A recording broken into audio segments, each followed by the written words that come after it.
The Ledge, a tale of courage and gratitude before we dive into this incredible story. If you enjoy heartwarming tales of human-animal connections, please hit that like button and subscribe for more amazing stories that will touch your heart. The abandoned Hillcrest manufacturing plant stood like a monument to forgotten times on the outskirts of Pinewood, its broken windows catching the afternoon light like dead eyes. Officer Mark Monroe had patrolled these streets for 12 years, but he'd never heard the kind of desperate cries that echoed from within the crumbling structure on that unseasonably warm Tuesday in March. The sound was haunting, almost human in its distress, and it pulled at something deep in his chest that he couldn't ignore. Mark parked his patrol car outside the chain-link fence that surrounded the property. Its no trespassing signs faded and bullet-riddled from years of neglect. The building had been empty for over a decade, ever since the furniture factory had closed and taken 300 jobs with it. Now it served as an unofficial landmark for urban decay, a place where teenagers dared each other to venture, and where the homeless sometimes sought shelter during the harshest winter months. The cries came again, more urgent now, and Mark found himself reaching for his radio to call for backup before stopping himself. Whatever was in distress might not survive the time it would take for additional units to arrive. Besides, his instincts told him this wasn't a human emergency, though he couldn't yet identify what kind of creature could produce such heartrending sounds. At 38, Mark had seen enough of life's harsh realities to develop a protective shell around his emotions, but he'd never lost his fundamental compassion for living things in distress. His wife Sarah often teased him about the stray cats he fed behind the station and the injured birds he'd rescued over the years, but she understood that these small acts of kindness helped balance the darker aspects of his work. The factory's main entrance was secured with heavy chains, but Mark found a side door where the lock had long since been broken. The interior of the building was a maze of shadows and debris, with machinery too heavy to move still standing like sleeping giants in the gloom. Shafts of sunlight streamed through broken skylights, illuminating particles of dust that danced in the stagnant air. The cries were louder now, echoing off the concrete walls with an urgency that made Mark's pulse quicken. He followed the sound through corridors lined with abandoned offices, their doors hanging open like mouths frozen in perpetual screams. The further he ventured into the building, the more his flashlight beam revealed evidence of the structure's deterioration: water damage, crumbling walls, and floors littered with debris that crunched under his boots. It was on the third floor that Mark finally located the source of the distress calls. In what had once been a quality control room, a section of the floor had collapsed, creating a treacherous gap that dropped 15 feet to the level below. On a narrow concrete ledge that jutted out from the damaged wall, barely 2 feet wide and covered with loose rubble, crouched the most beautiful and terrified young bobcat Mark had ever seen. The animal couldn't have been more than 8 months old, still bearing the soft features of youth despite its wild nature. Its spotted coat was dusty and matted, and its amber eyes were wide with a fear that seemed to radiate from every tense muscle in its compact body. The ledge was clearly unstable even as Mark watched. Small pieces of concrete crumbled away and fell into the darkness below. "How in the world did you get up there, little one?" Mark whispered, his voice barely audible in the vast space. The sound of his voice caused the bobcat to press itself even flatter against the wall, its ears laid back and its breathing rapid with terror. Mark's heart clenched with recognition, not just of the animal's physical predicament, but of the deeper fear he saw in those extraordinary eyes. This wasn't just about being trapped on a ledge. This was about being completely alone and helpless in a world that had suddenly become incomprehensible. Mark had responded to enough emergency calls to know that panic was the enemy in situations like this. The bobcat was already terrified, and any sudden movement or loud noise could cause it to fall or, worse, attempt a desperate leap that would certainly result in serious injury or death. He needed to think like the animal, to understand what might make it feel safe enough to accept help. "Okay, sweetheart," he said, settling into a crouch and speaking in the same gentle tone he used with his own daughter when she was frightened. "I know you're scared. I know this doesn't make any sense to you, but I'm going to help you, I promise." The bobcat's response was another series of distressed cries, but Mark noticed that its posture had shifted slightly.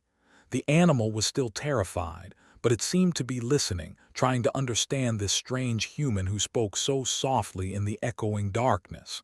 Mark keyed his radio, keeping his voice low and calm. "Dispatch, this is Unit 47. I need animal control and possibly the fire department at the old Hillcrest plant. I've got a young bobcat trapped on an unstable ledge, approximately 15 feet up." The dispatcher's voice crackled back with barely concealed disbelief. "Did you say Bobcat 47? Affirmative. Young one, maybe 8 months old. The ledge is deteriorating, and the animal is in immediate danger. I'm going to need specialized equipment and expertise." While waiting for backup, Mark began the delicate process of building trust with the frightened animal. He'd read enough about wildlife behavior to know that direct eye contact could be perceived as threatening, so he positioned himself at an angle where the bobcat could see him without feeling challenged. He spoke continuously in low, soothing tones, sharing stories about his own cats at home, about his daughter's adventures, about anything that would keep his voice calm and reassuring. If you're enjoying this incredible story of courage and connection, don't forget to like this video and subscribe for more amazing tales of human-animal bonds that will restore your faith in the power of compassion. 20 minutes later, Officer Elena Ramirez arrived, followed closely by 2 firefighters and Jim Watson from Animal Control. Mark briefed them quickly, but when Jim assessed the situation, his expression was grim. "That ledge won't support any of our standard equipment," Jim explained, studying the precarious perch where the bobcat waited. "The whole section looks ready to collapse. Even if we could get close enough with a net, the impact might bring the whole thing down." Captain Torres from the fire department nodded in agreement. "The structural integrity is completely compromised. We could try the aerial ladder, but the vibration from positioning it might be enough to shake that cat right off the ledge." Mark felt a familiar frustration building in his chest, the same feeling he got when bureaucracy and protocol prevented him from helping someone who desperately needed it. But this wasn't about rules and regulations. This was about finding a creative solution to save a life. "What if we don't use equipment?" Mark suggested. "What if someone just climbs up there, nice and slow, and coaxes her down by hand?" Jim shook his head immediately. "Mark, that's a wild animal, cornered, terrified, with nowhere to go. Even a young bobcat has claws and teeth that can do serious damage, and on that unstable ledge." "She's been watching me for almost an hour," Mark interrupted gently. "She's scared, but she's not showing aggression. Look at her body language. She's not in attack mode, she's in flight mode. She wants to get away from this situation as much as we want to help her." Officer Ramirez stepped forward, her expression thoughtful. "What are you thinking, Mark?" "I'm thinking that sometimes the simplest solution is the best one. No loud machinery, no sudden movements, no unfamiliar smells or sounds. Just patience and trust." The team spent another 30 minutes discussing options, but as the afternoon light began to fade and the temperature started to drop, it became clear that conventional rescue methods were too risky. The ledge continued to deteriorate, with larger chunks of concrete falling away each time the bobcat shifted her weight. Finally, Mark made the decision that would define the rest of the day. "I'm going up there." "Mark, you can't," Jim began. "She knows me now," Mark said quietly. "She's been listening to my voice, watching my movements. If anyone has a chance of getting close to her without triggering a panic response, it's me." The discussion that followed was heated but brief. Time was running out, and everyone present knew that inaction was as dangerous as any risk Mark might take. Finally, Captain Torres agreed to the plan. with strict conditions about safety protocols and communication. The climb to reach the Bobcat's level was more challenging than Mark had anticipated. The factory's internal structure was a maze of rusted catwalks and damaged stairs, with gaps where metal had corroded away and handholds that crumbled under pressure. But Mark's years of physical training and his determination to reach the frightened animal kept him moving upward, one careful step at a time. When he finally reached the same level as the ledge, Mark found himself looking across a gap of about 6 feet at the most beautiful and terrified creature he'd ever encountered up close. The bobcat had been watching his approach, and her amber eyes were fixed on him with an intensity that was both mesmerizing and heartbreaking. "Hello there, sweetheart," Mark said, his voice barely above a whisper. "Remember me? I'm the one who's been talking to you all this time. I'm here to help you get down from this scary place." The bobcat's response was a soft chirp, not the distressed cries she'd been making earlier, but something that sounded almost conversational. Mark took it as encouragement. "That's right, you remember me. My name is Mark, and I have a little girl at home who would be so amazed to meet you. She loves cats, all kinds of cats, and she'd think you're absolutely beautiful." As Mark continued to speak, he began the delicate process of bridging the gap between them. The factory's original designers had left a series of metal brackets and supports that, while corroded, still offered potential handholds. Moving with infinite care, Mark began to work his way across the space, testing each grip before committing his weight to it. The bobcat watched his approach with growing tension, but she didn't flee. Instead, she seemed to be evaluating his intentions, trying to understand whether this strange human represented salvation or additional threat. When Mark was close enough to reach out and touch the edge of her ledge, she gave another soft chirp, this one seeming to carry a note of question. "I know this is scary," Mark said, now close enough that he could see the individual spots on her beautiful coat. "I know you don't understand what's happening, but I promise you I'm going to get you out of here safely. We're going to do this together, okay?" This incredible story of trust and rescue reminds us that sometimes the greatest acts of courage happen in the quiet moments when one being chooses to trust another. If this story is touching your heart, please give it a like and subscribe for more amazing tales of compassion and connection. The actual rescue required a level of patience and communication that surprised everyone involved. Mark spent over an hour on that precarious perch, slowly building trust with the bobcat through gentle words, careful movements, and an intuitive understanding of what she needed to feel safe. The breakthrough came when Mark offered her his jacket. He'd taken it off slowly, narrating every movement, and extended it toward her like a bridge. To everyone's amazement, the bobcat sniffed the fabric, then stepped one paw onto it, testing its stability. "That's it, beautiful girl," Mark whispered. "That's exactly right. Just like that." What followed was a delicate dance of trust and courage. The bobcat, whom Mark had begun calling Ledge in his mind, slowly made her way from the crumbling concrete onto the jacket, then onto Mark's outstretched arm. The moment her paws made contact with his sleeve, Mark felt a connection that defied explanation, a recognition that passed between two very different creatures who had found common ground in their shared determination to survive this moment. Getting down from the ledge was even more challenging than reaching it had been. Mark now had the additional responsibility of protecting a frightened wild animal while navigating the treacherous route back to ground level. Ledge, for her part, seemed to understand that her safety depended entirely on the human who had risked his own well-being to reach her. She clung to his jacket with careful claws, her body pressed close to his chest, and made not a sound during the entire descent. Officer Ramirez met them at the bottom of the stairs, her eyes wide with amazement. "Mark, I can't believe what I just witnessed. That cat trusted you completely." "She's an incredible animal," Mark replied, gently transferring Ledge to the carrier that Jim Watson had prepared. "Smart, brave, and absolutely beautiful.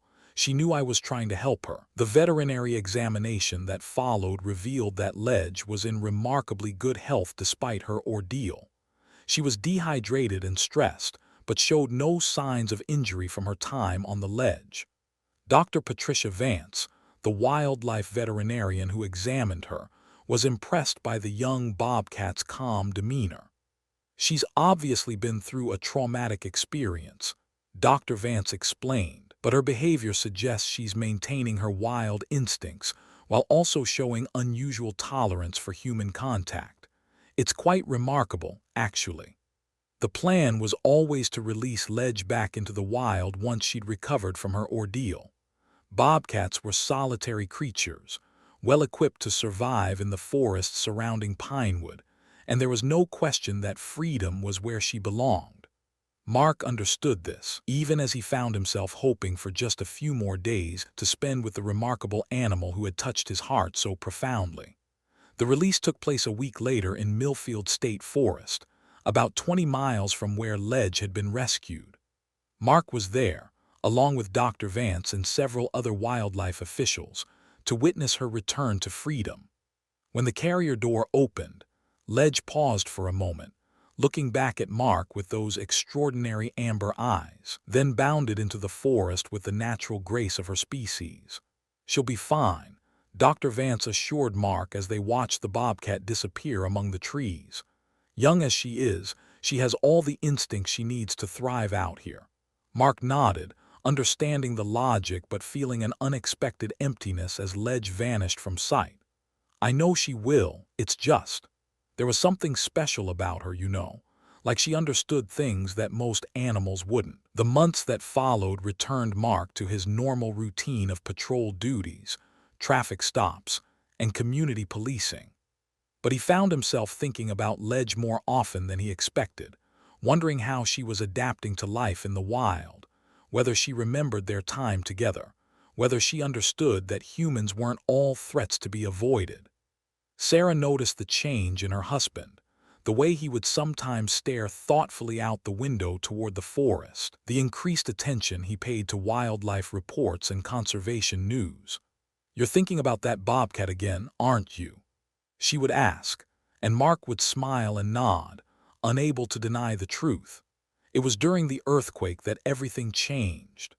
The tremor struck Pinewood on a cold November morning, measuring 4.8 on the Richter scale, not catastrophic by California standards, but significant enough to cause substantial damage to older buildings in the area. Mark was responding to reports of structural damage in the historic district when the aftershock hit, a sharp jolt that lasted only seconds but changed everything. The building he was inspecting, a century-old brick structure that housed several small businesses, had shown signs of stress from the initial quake.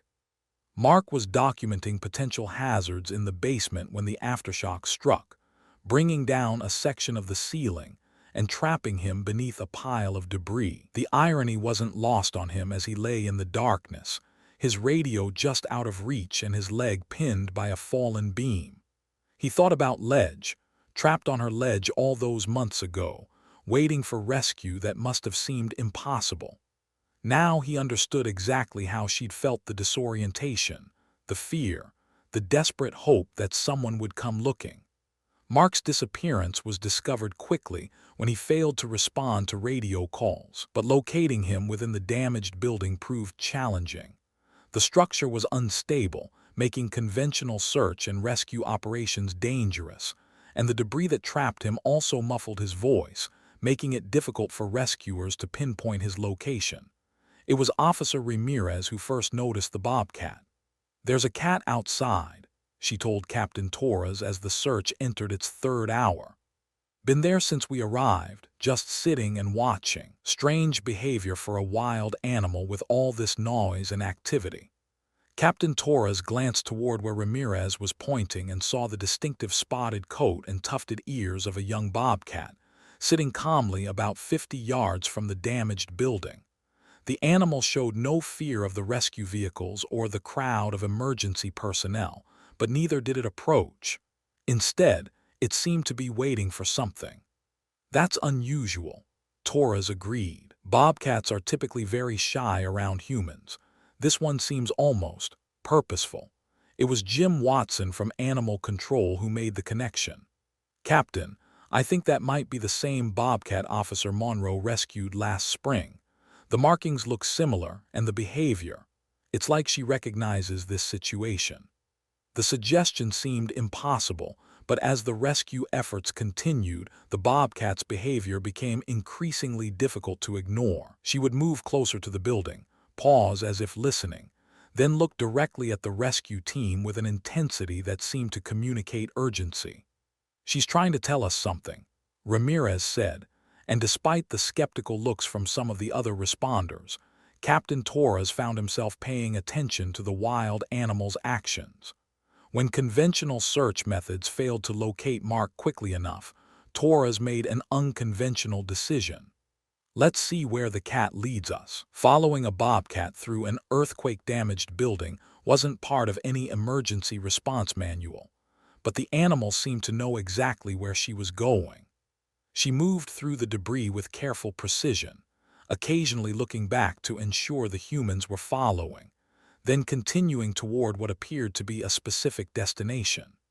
It was near the rear of the building that the bobcat stopped and began to vocalize not the distressed cries Mark had heard all those months ago, but sharp, demanding calls that seemed designed to attract attention.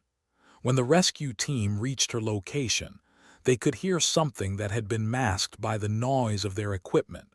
Mark's voice, weak but audible, calling for help from somewhere beneath their feet. If you're moved by this incredible display of animal intelligence and gratitude, please show your support by liking this video and subscribing for more stories that celebrate the extraordinary connections between humans and wildlife. The rescue that followed was swift and professional. Within an hour, Mark was extracted from the debris, bruised and dehydrated but without serious injury. As the paramedics loaded him into the ambulance, he caught sight of a familiar spotted form watching from the edge of the crowd. "Ledge," he whispered, and despite the pain in his leg and the exhaustion that threatened to overwhelm him, Mark smiled. "You came back." The bobcat watched until the ambulance disappeared around the corner, then melted back into the forest as silently as she had appeared. By the time the rescue team thought to look for her again, she was gone, leaving behind only the memory of her impossible intervention and a story that would be told throughout Pinewood for years to come. Mark's recovery was complete within a few weeks, but the impact of Ledge's appearance at his rescue stayed with him much longer. During his time off duty, he found himself researching animal cognition and memory, trying to understand how a wild bobcat could have remembered him months after their brief encounter, how she could have recognized his distress and known to seek help. "Maybe she didn't forget you because you gave her something more than just rescue," Sarah suggested one evening as they sat on their back porch, looking out toward the forest where Ledge lived. "Maybe you gave her trust, and that's something worth remembering." Dr. Vance was equally intrigued by the incident when Mark contacted her for her professional opinion. "Bobcats are intelligent animals with excellent memories," she explained. "It's not impossible that she would remember you, especially given the intensity of your original encounter. What's remarkable is that she seemed to understand you were in distress and knew how to communicate that to other humans." The story of Mark and Ledge spread far beyond Pinewood, attracting attention from wildlife researchers and animal behaviorists who were fascinated by the apparent display of gratitude and problem-solving intelligence. But for Mark, the academic interest was secondary to the personal impact of knowing that his act of compassion had been remembered and, in his moment of greatest need, returned. He never saw Ledge again after that day at the earthquake site, though he sometimes found tracks near his patrol routes that might have been hers.